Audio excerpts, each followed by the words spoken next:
let's dive into an absolutely incredible architectural story, one that covers vast empires and thousands of years.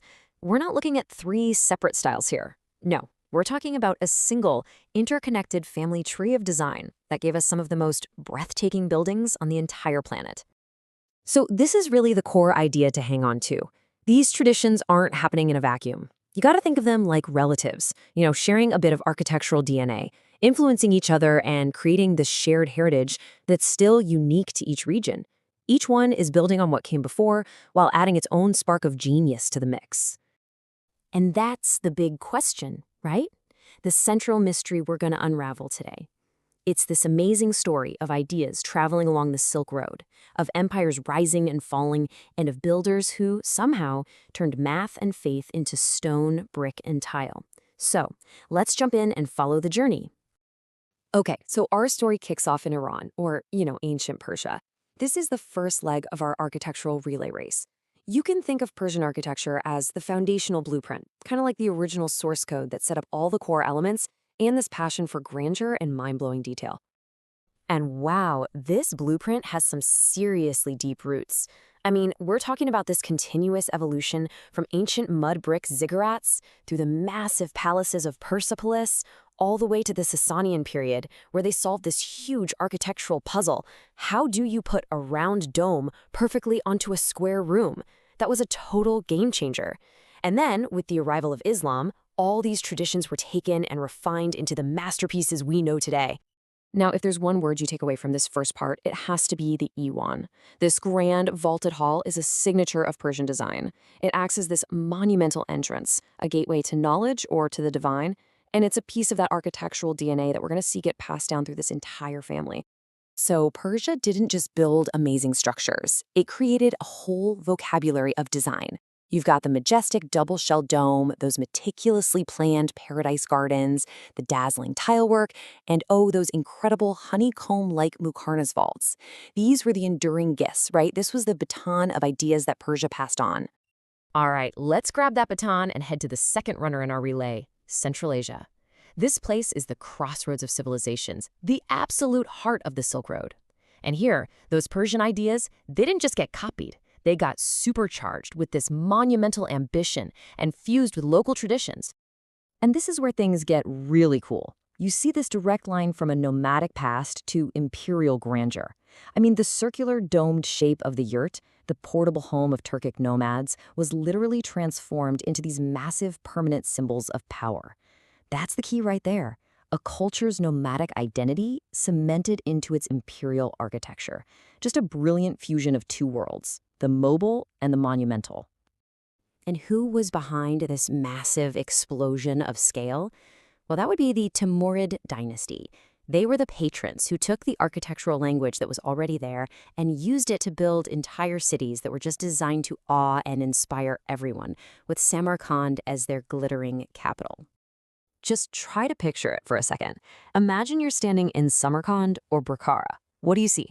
These enormous, ribbed turquoise domes that just seem to float against the sky. You've got towering minarets reaching for the heavens, massive entrance portals, and walls just exploding with colorful geometric tilework. This was architecture as a bold, powerful statement.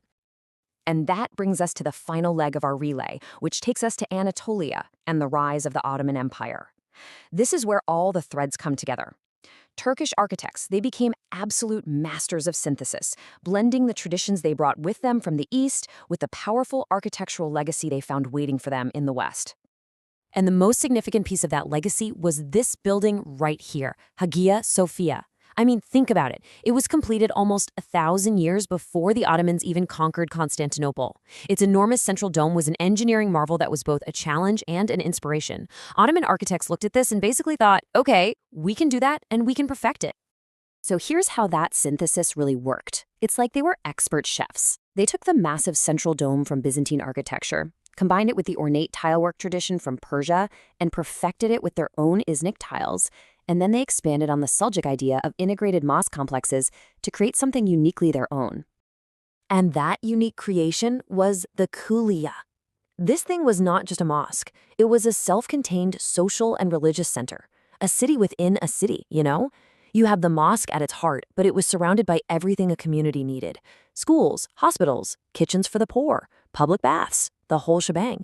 It was a masterclass in urban and social planning.